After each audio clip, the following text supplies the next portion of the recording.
Bom dia, amados irmãos com Jesus. E pela graça de nosso Senhor Jesus, estamos mais uma vez com esta mensagem precursora da segunda vinda do Senhor Jesus Cristo. E para o dia de hoje gostaria de tomar a escritura de Êxodo capítulo 14, começando do versículo 13 ao 20. Lendo, começando no 13. A Bíblia diz o seguinte: Moisés, porém, disse ao povo: não temais, estais quieto, e vede o livramento do Senhor, que hoje vos fará, porque aos egípcios que hoje vistes, nunca mais os tornareis a ver. O Senhor pelejará por vós, e vós vos calareis. Glórias a Deus. O Senhor pelejará por nós. Moisés disse por vós, eu posso dizer por nós, e vos calareis. Então disse o Senhor a Moisés: por que clamas a mim? Dizes aos filhos de Israel que marchem. Eu podia dizer ao mundo: por quem clamam? Aos médicos, por quem clamam? Aos presidentes. Não seria melhor que dissesse a Deus e continuar com a marcha? E tu levanta a tua vara e estende a tua mão sobre o mar e fende-o, para que os filhos de Israel passem pelo meio do mar em seco. E eis que endurecerei o coração dos egípcios. Veja Deus em duas pontas. Ele a pedir que os filhos saiam para a terra prometida, e do outro lado disse: endureceria o coração de Faraó. Deus em dois cantos. Dificilmente de entender qual era o plano dele. Pedir que os filhos fossem tirados. Provavelmente, se não endurecesse o coração de Faraó, saíam rapidamente. Mas ele não quis isso. Ele quis obrigar Moisés para que fosse pedir os filhos de Israel para Canaã, e do outro lado virava ele e endurecia o coração de Faraó para não aceitar. Deus em dois cantos. Eis que endurecerei o coração dos egípcios, e estes entrarão atrás deles. Deus permitindo que os egípcios se levantassem para ir atrás dos filhos que ele estava libertando. Escute bem isso. Deus permite que o inimigo venha em nosso atrás, perseguir-nos. Porque ele está dizendo no 17: eis que endurecerei o coração dos egípcios, estes entrarão atrás deles, e eu serei glorificado em Faraó. Na perseguição dos filhos de Israel, ao serem perseguidos pelos egípcios, era aí onde Deus queria ser glorificado. Às vezes Deus permite que alguns perigos nos caçem, alguns perigos nos alcancem, para mostrar a Deus o seu poder de livramento. Não assustem. E estes entrarão atrás deles, e eu serei glorificado em Faraó e em todo o seu exército, nos seus carros, nos seus cavaleiros. E os egípcios saberão que eu sou o Senhor. Se Deus não endurecesse os corações dos egípcios, o coração de Faraó, os egípcios, eu creio que essa história hoje, que é falada em toda a Bíblia do egípcio, não ia acontecer. Nenhum homem saberia disso. Disso os egípcios saberão. Oh, glórias a Deus. Onde Deus deixa o seu filho testemunhar a sua palavra, o mundo saberá. E esses eram cristãos. o mundo saberá um dia de nós, quem somos na realidade. Agora eles não nos conhecem, mas um dia saberão quem somos nós. E os egípcios saberão que eu sou o Senhor, quando for glorificado em Faraó, nos seus carros e nos seus cavaleiros. 19, onde tem meu grande destaque. E o anjo de Deus, que ia diante do exército de Israel, se retirou e ia-se atrás deles. Também a coluna de nuvem se retirou de diante deles e se pôs atrás deles. E ia entre o campo dos egípcios e o campo de Israel. E a nuvem era treva para aqueles, e para estes clareava a noite. De maneira que em toda a noite não se aproximou um do outro. O profeta, destacando essa escritura, ele prega uma mensagem: redenção pelo poder. Eu quero começar no parágrafo 122. O Branham diz assim: como toda a pregação, eu disse, às vezes parece, eu disse à minha esposa, às vezes parece que isto não adianta nada. Tudo que estou pregando é minha aplicação. Tudo que estou pregando parece que não está a servir nada. Mas eu tenho que ser a voz de advertência. Tudo que estou pregando pode não ser cumprido. Às vezes pode não surgir a cura. Às vezes pode não surgir nenhum milagre. Mas o irmão Branham disse assim: de todo jeito, eu quero ser a voz de advertência. De qualquer modo, não importa o que as pessoas façam a respeito disso que eu prego, se alguns gostam, outros odeiam. Eu não me interesso, o que me interessa é que eu tenho que dar a minha voz de advertência. Eu tenho que pregar o evangelho de qualquer modo. Sendo desejado para pregar, o mundo odiando, o mundo crendo, de todo jeito devemos pregar o nosso evangelho. De todo jeito devemos pregar o nosso evangelho. De qualquer modo, e testemunhar da ressurreição e poder de Jesus Cristo. Deixe-os desprezá-lo e virarem suas costas. Deus os julgará no julgamento por isso. Só sou responsável pela pregação. E os outros ministros também que pregam o evangelho. Aí no 128, já me disseram que muitos insectos, abelhas e outros, eles têm um ferrão. Já me disseram, vocês saibam isso. No ministério, em qualquer lugar, pode existir abelhas com um ferrão.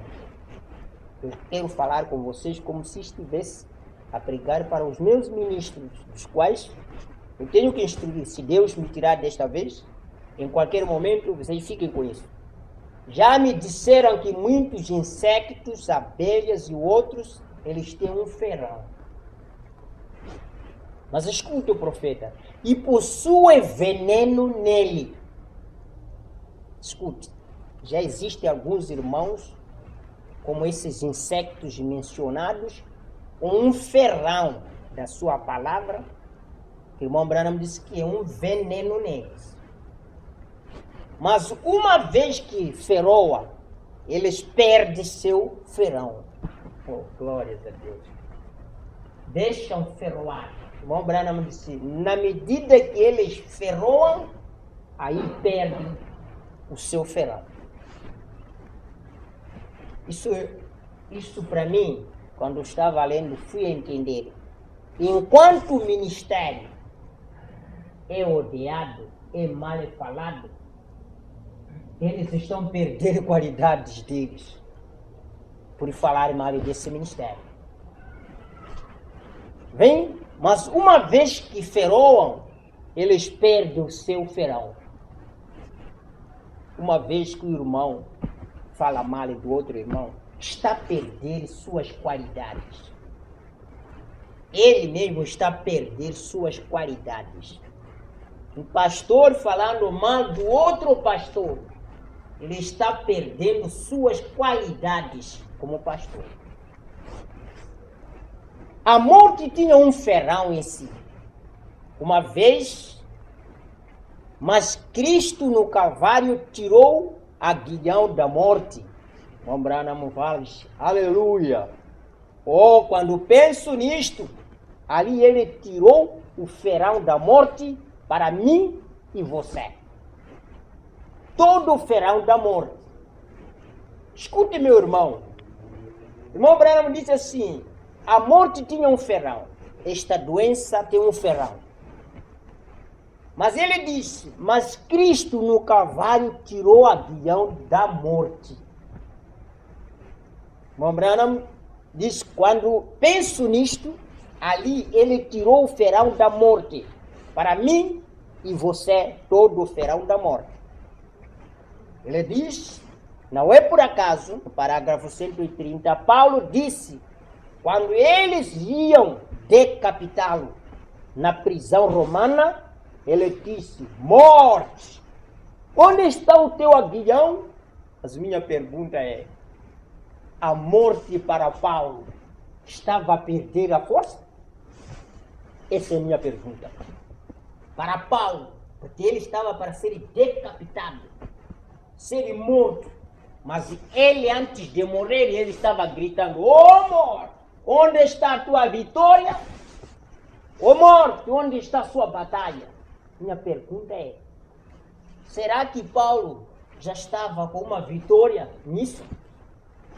Irmão Branham disse assim, ele não estava a referir-se de si mesmo, mas ele estava a apontar o Calvário quando falava essas palavras. Morte,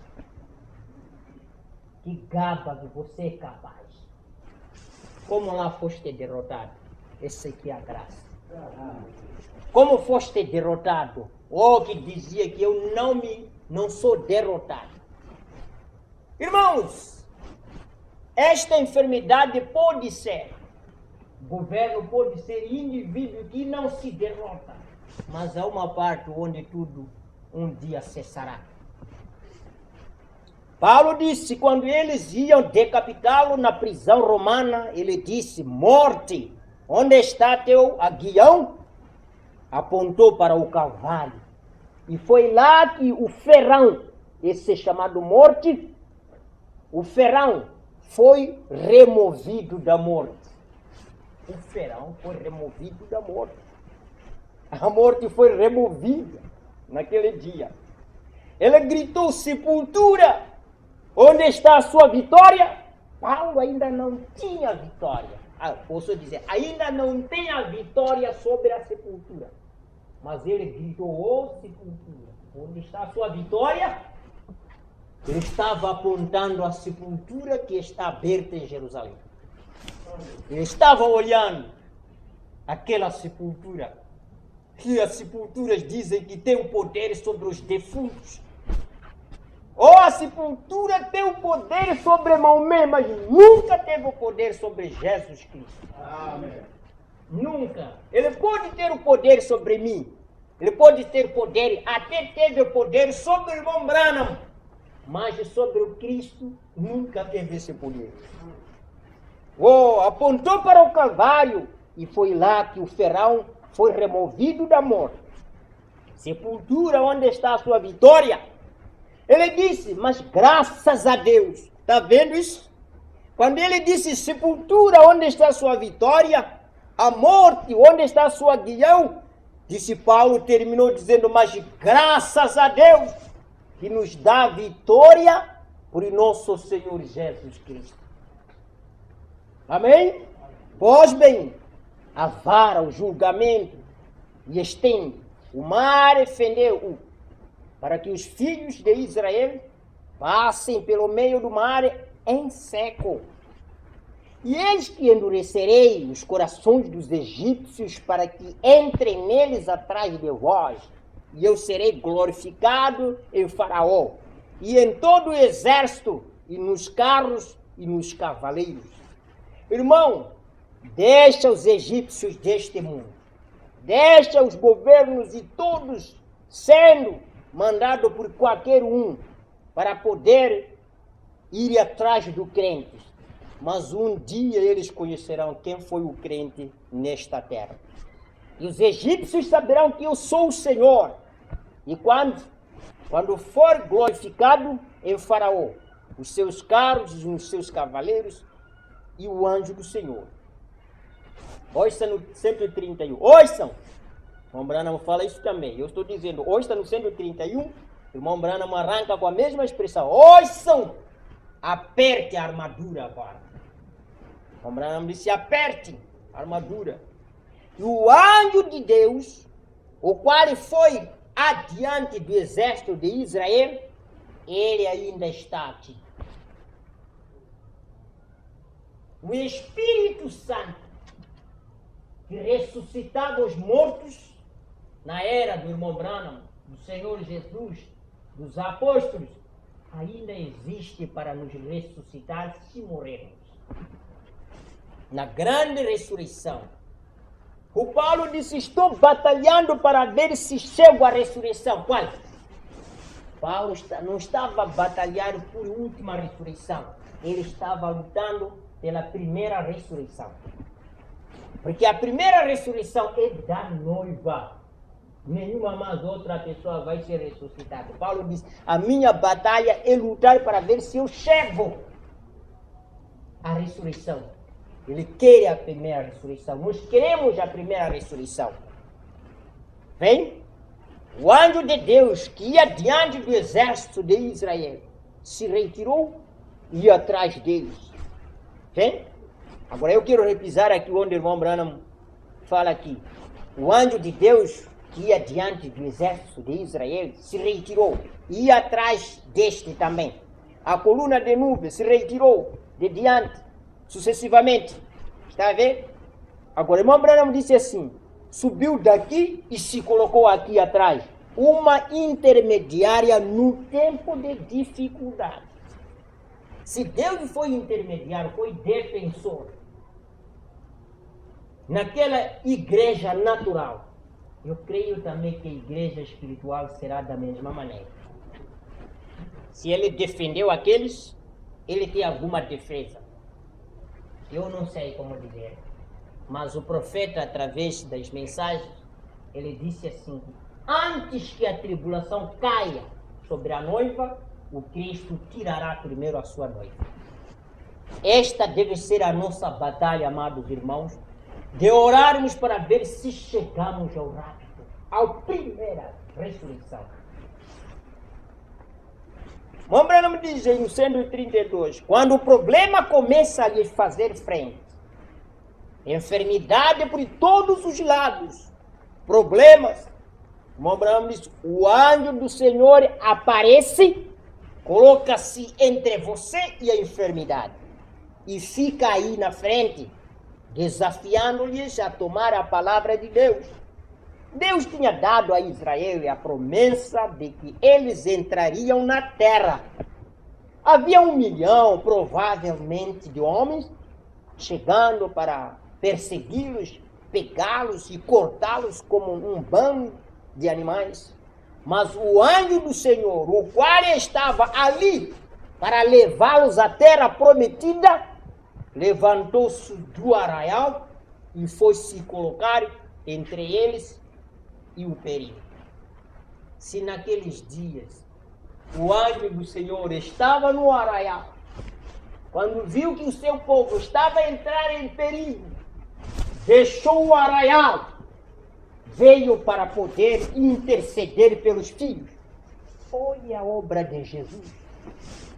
Quando viu que a raça humana não tinha como se salvar, o diabo tinha descido sobre a terra, Jesus deixou o arraial, deixou o céu lá, ele desceu para vir fazer intercessão pelos meus pecados e pelos seus pecados. Ele saiu do arraial. Colocou-se entre Israel e o problema.